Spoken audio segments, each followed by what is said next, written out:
සුබෝදෑසනක් යාළුවනේ. අපේ මේ ශිබබා දුව වෙලානේ.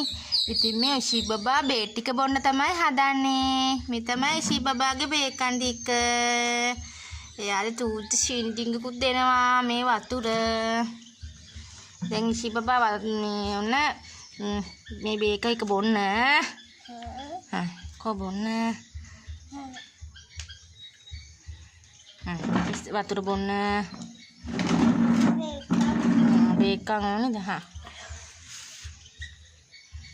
කොම් බොන්න. දැන් මේ බේක එක. දැන් මේ බේක එක බොන්න.